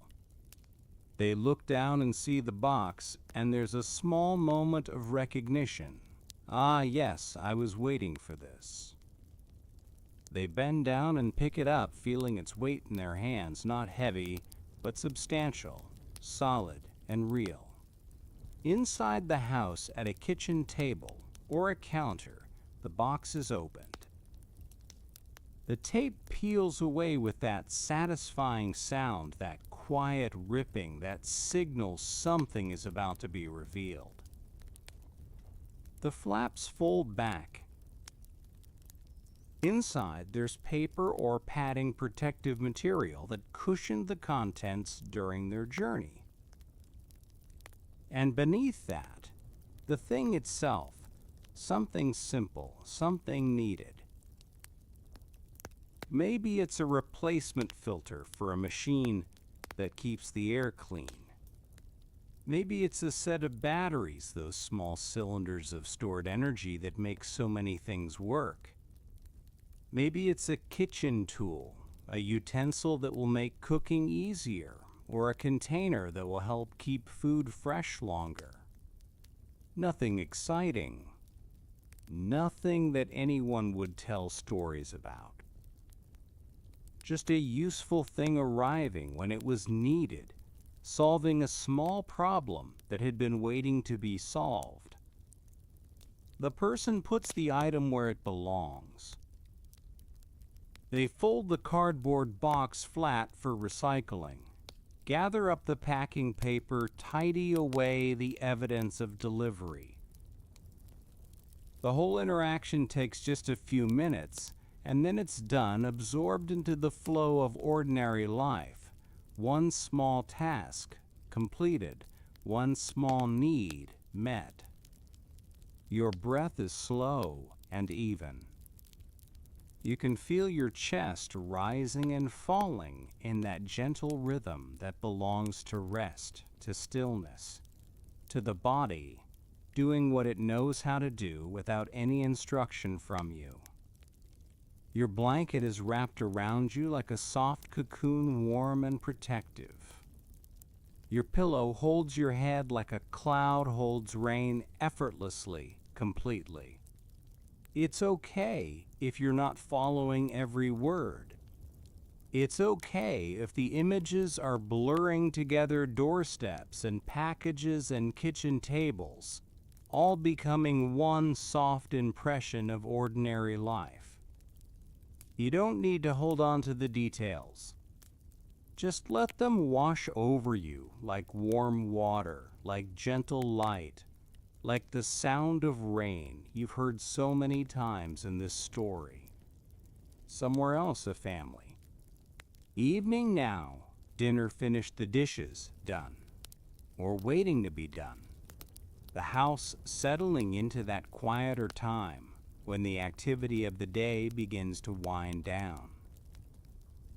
The child is asking about something, a book they heard about at school maybe, or a game their friend has, or a small toy that caught their attention in some way that children's attention gets caught. The parent nods, half listening. Then later, after the child has gone to bed, they sit down with a computer or a phone, that small glowing screen that connects to everything. They search, they find, they make a choice, they enter an address. The whole process takes just a few minutes, quick taps and clicks, and then it's done. Somewhere the order enters a system, begins its journey toward becoming a package. A few days later, a box arrives.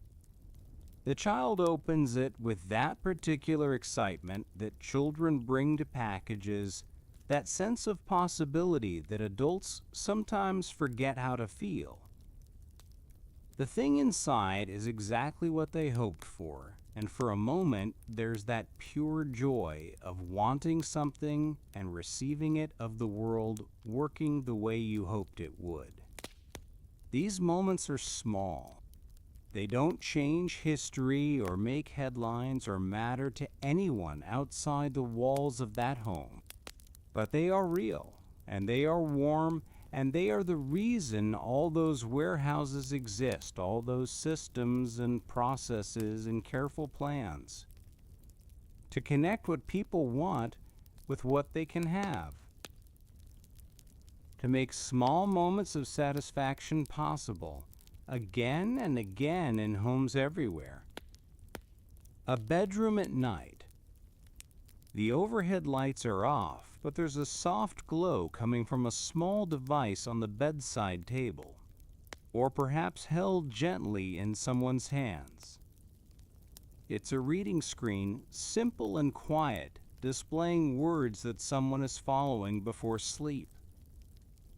The light is gentle on the eyes, designed for these nighttime hours, warm rather than harsh, easy on a brain that's preparing to rest.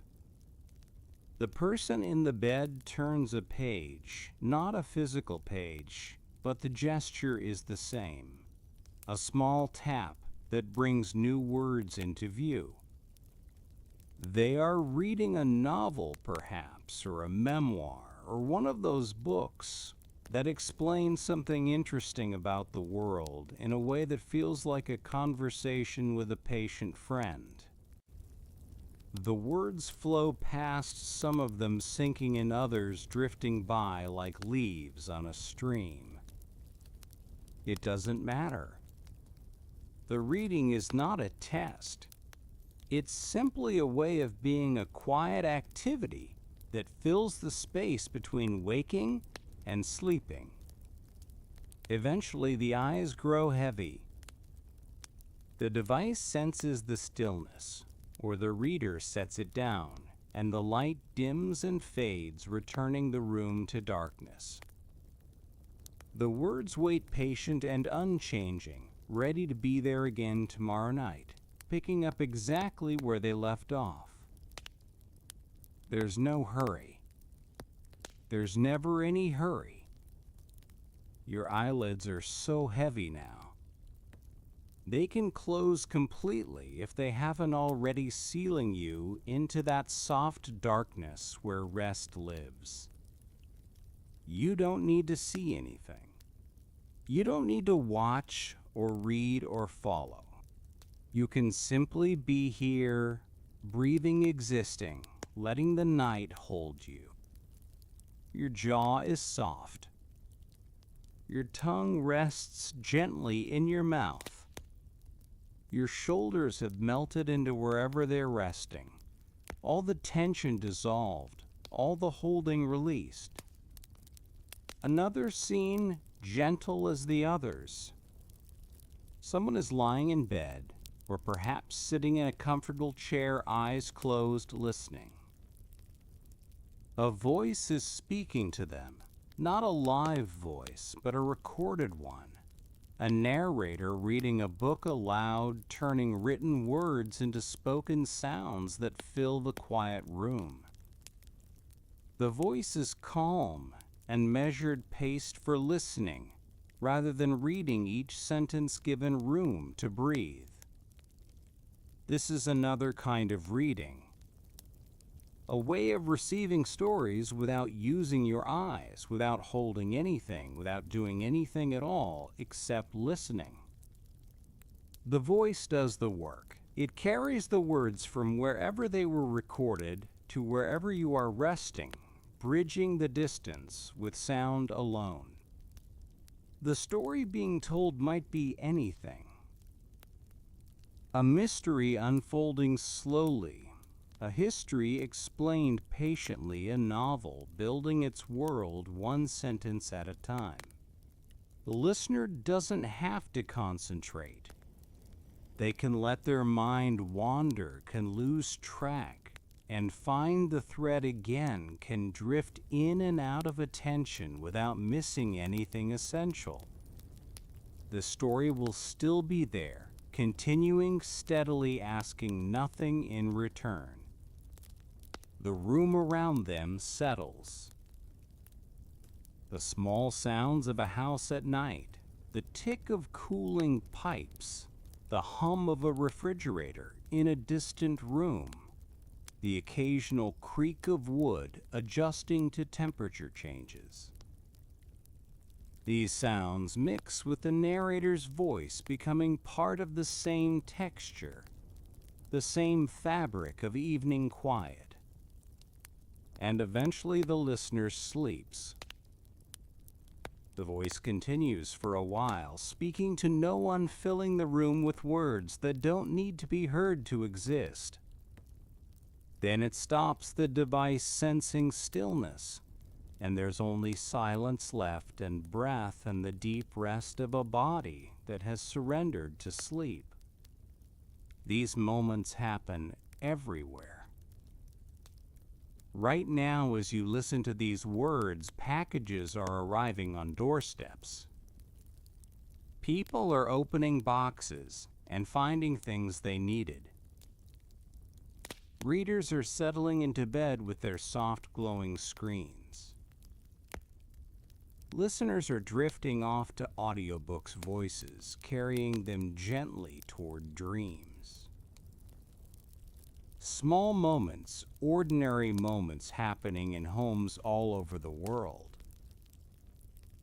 They are connected, these moments, though the people experiencing them don't think about it. connected by the same systems, the same careful work, the same patient building that started in a garage on a rainy night so many years ago. The thread runs from there to here, from then to now, invisible but unbroken. Now the night deepens.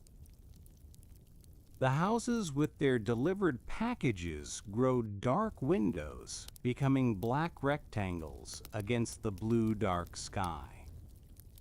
The readers set down their screens and close their eyes. The listeners surrender to sleep. One by one, the lights go out across neighborhoods and cities, across the country and the world, until only the streetlights remain casting their quiet glow on empty sidewalks. Far away, or maybe not so far, warehouses continue their work. The night shift moves through the aisles, footsteps soft on concrete handheld devices, beeping their gentle confirmations.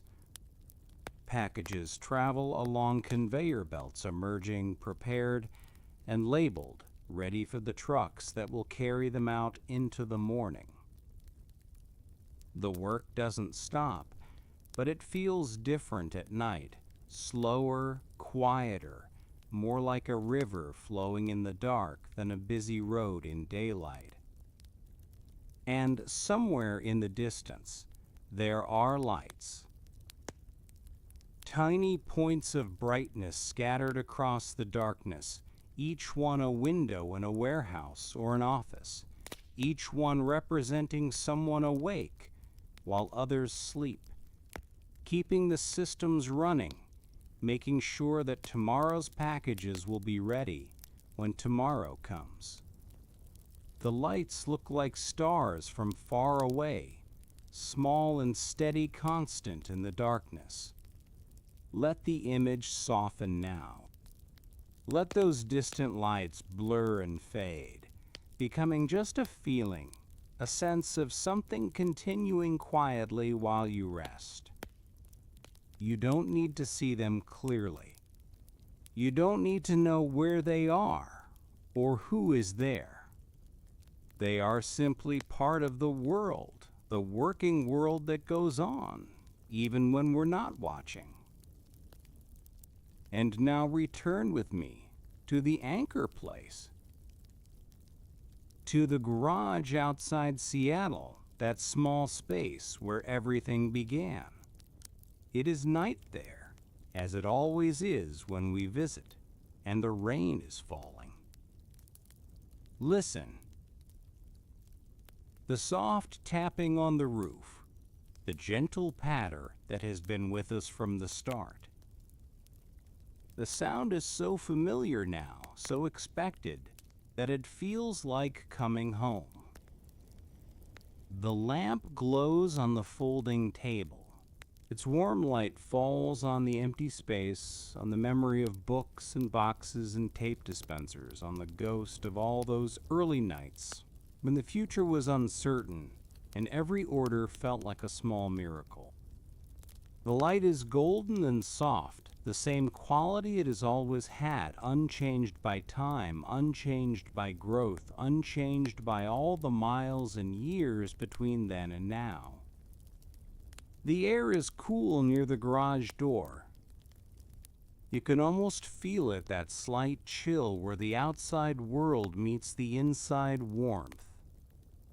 And near the lamp, near the glowing computer screen that lives now only in memory, there is warmth.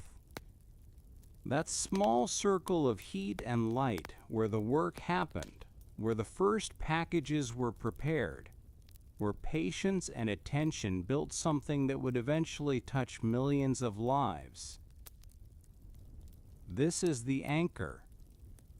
This is the place we return to again and again whenever we need to feel grounded, whenever the story has traveled too far and needs to come home. The rain, the lamp, the quiet work. These things remain even as everything else changes. Rest here now. Rest in the warm glow of the lamp, in the gentle sound of rain, in the feeling of something built carefully, one small piece at a time. Let your body be heavy and still. Let your mind be soft and quiet.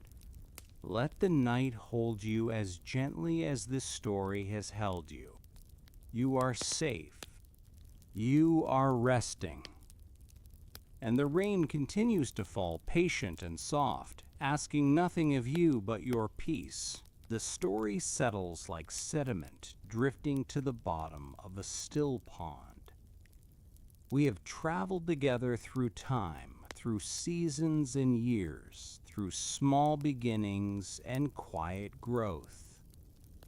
We started in a garage on a rainy night, where books waited in stacks, and a lamp cast its warm circle of light on a folding table. We watched as the first orders arrived, as the first packages were wrapped and taped and carried out into the wet evening air. We saw the rhythm take shape. Order, pack, send. Order, pack, send. The same careful motions repeated again and again, each one a small act of attention, each one a promise kept. We watched as the work outgrew the garage, moving to offices and warehouses, to spaces with long aisles and steady lights, where the same patient work continued on a larger scale. We saw systems built quietly in the background. Invisible networks holding information, keeping track of countless small details, so that people could focus on the work that mattered. We saw teams gathering in calm rooms, making plans, solving problems, improving things one small step at a time. And we arrived here in the present, where packages reach doorsteps and people find what they need, where readers settle into bed with soft glowing screens, and listeners drift off to narrated stories. Small moments of quiet usefulness happening everywhere, connecting the past to the present in an unbroken chain. But now the story is complete. Now there is nothing left to tell, nothing more to follow or remember. The journey has reached its destination, and that destination is rest.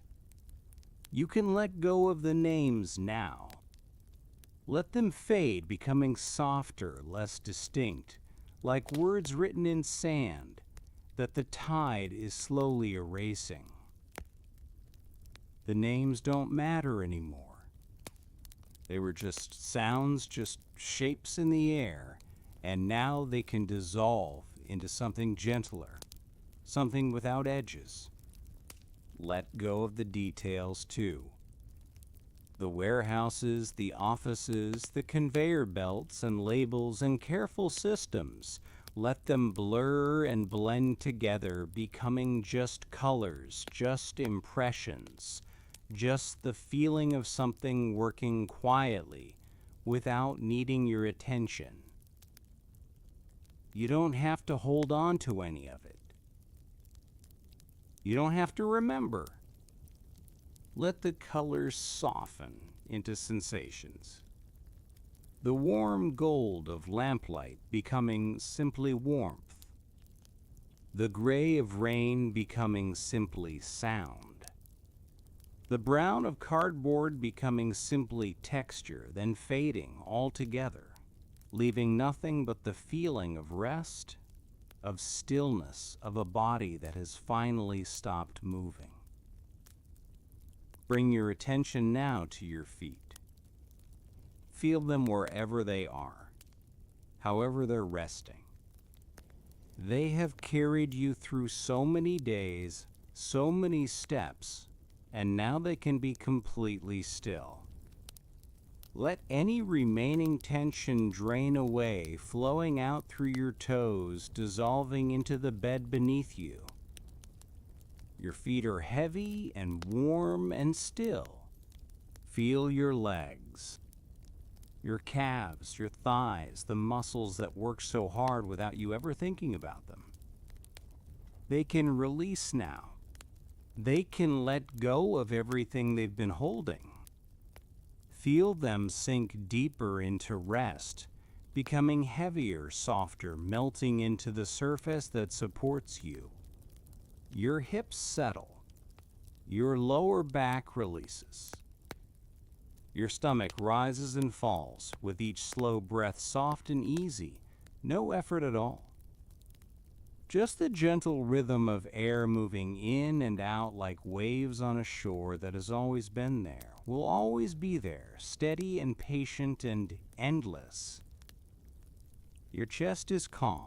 Your heart beats slowly, that quiet drum that has been with you since before you were born, faithful and constant, asking nothing of you. Feel each beat as a small gift, a small reminder that you are alive, that you are here, that everything is working exactly as it should. Your shoulders have melted into your pillow. All the weight you've been carrying, all the tension you've been holding, it's gone now. Released. Dissolved. Your arms are heavy at your sides, your hands soft, and open your fingers, curled gently like sleeping children. Your neck is supported. Your jaw is loose. Your tongue rests quietly in your mouth, no words left to form, no sounds left to make. Your lips are soft. Your cheeks are relaxed. The tiny muscles around your eyes have stopped their endless work of watching and focusing and searching. Your eyes are closed. Behind your eyelids, there is only soft darkness, comfortable and complete. You don't need to see anything. There is nothing left to look at. Just darkness and breath and the sound of rain. Return now one last time to the anchor place. The garage is quiet. The night is deep. Rain falls softly on the roof, that gentle tapping. You know so well that rhythm that has carried you through this whole long story. The lamp glows on the table, warm and golden, casting its small circle of light in the darkness. On the table there is one last box. It sits there, neatly taped label in place, ready to go out into the world. But there is no hurry. There is no urgency. The box can wait. Everything can wait. The only thing that matters now is rest. The room is safe.